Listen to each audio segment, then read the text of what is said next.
Let's do another example, start to finish, of taking a quadratic function that we would say is in general form here, right? And trying to identify all of this information from this form, okay? Now, obviously, all of these questions could be easily answered with a graphing utility, and I know we're always going to have one, but having these algebraic skills are going to be a necessity going forward no matter what. So let's practice this. Let's assume that we have no access to a graphing utility, and I realize that's pretty much a fool's errand at this point, but let's practice the algebra here, okay? Remember that to identify the vertex, all right, one of the best ways to do that is to convert this into what we call standard form. And in order to get this into standard form, we need to have a squared binomial for x. And to get a squared binomial for x, we're going to complete the square. Okay, so here's our function. In order to complete the square, we start by separating the x terms, both of these x terms, from the floating constant, okay? Keep space here. Anytime you're completing the square, this space is going to get filled. It's important to have that space, though, okay, from the beginning. I'm not going to write f of x every time, right? I'm just going to rewrite what I have over here on the right side. We are not supposed to have a coefficient of x squared in this quantity when we're completing the square, so it's best to factor it out. And if we're factoring it away from x squared, we're also factoring it away from here. Even if it's not a factor, even if this was a 9, right? If this was a 9, I would still factor 2 away from it, which would be horrible. I'd have to write this as 4.5, right? Or 9/2. We're fortunate that this is a multiple of 2. So when I factor the 2 out, I'm left with just the 4. Okay, not factoring 2 away from the 7. That's why we wrote it out here. Okay, because I didn't have to factor it away from there. Now we're going to fill this space. Okay, actually, let's keep this color coded the same. I'm just going to rewrite this one more time. We're going to go step by step, slowly, to make sure you can see everything that's going on here. Okay, so this is us separating the x terms from the constant. This is where we factored the leading coefficient away from the x terms.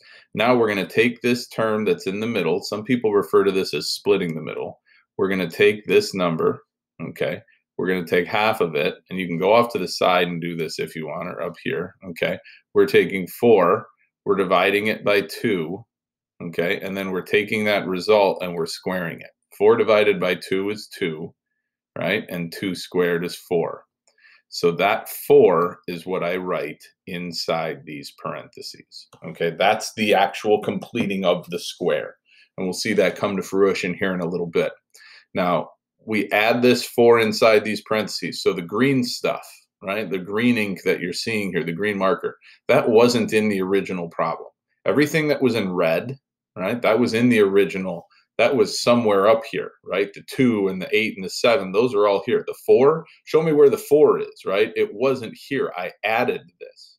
And because I added this, I've changed the makeup of the expression, all right? Which I'm not supposed to be doing. I'm just supposed to be rewriting the way that it looks. But I've changed it by adding a value into the problem, okay? So what I have to do is I have to undo that on the outside here by the floating constant. So I added 4.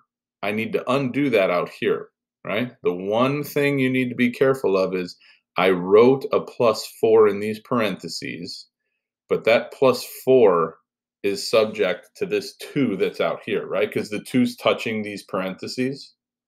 So I'm really doing 2 times all of this. I wrote the +4 in here. So really what I did is I added 8. So on the outside, I'm going to subtract 8, okay? And that gives us our new expression, which is 2x squared plus 4x plus 4. And then on the outside, we have -1. And the whole reason for doing this, and the whole reason it works, is because this quadratic trinomial can be factored into identical binomials of x plus 2 and x plus 2. And that will be true every single time we do this. Every time we complete the square, we're going to end up with identical binomials. Okay, and just as a quick little side note, the number plus 2 is always going to match whatever we get here before we square it, right? Whatever that middle, splitting the middle, whatever that resulted in, that's the number that we can put here. All right, so that's why that's a 2. So we end up with 2, and then we have 2 of these x plus 2 quantities. So we write it once with a squared, and then we have minus 1. So here's our standard form quadratic. All right, now from here, we can identify everything we need to know, right? We know where the vertex is.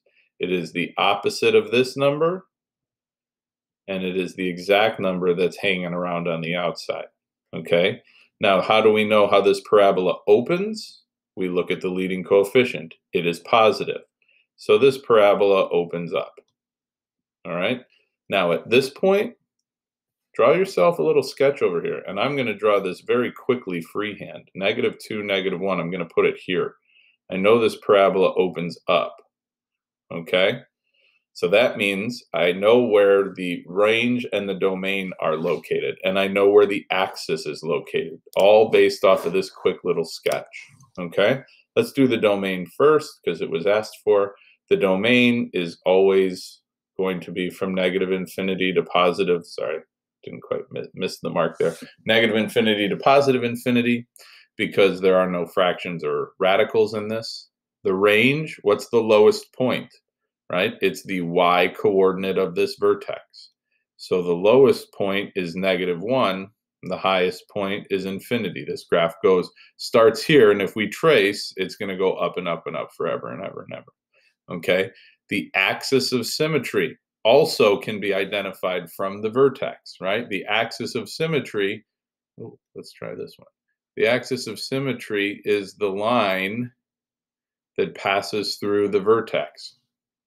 So we know that the axis of symmetry is x equals -2. So we have the domain, we have the range, we have the axis of symmetry, we have the vertex. And because this parabola opens up, its vertex is a minimum.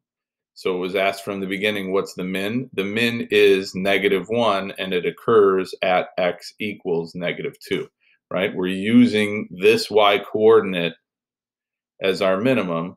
We're using this x coordinate as our axis, okay? And then the intercepts is something we can talk about in the next video.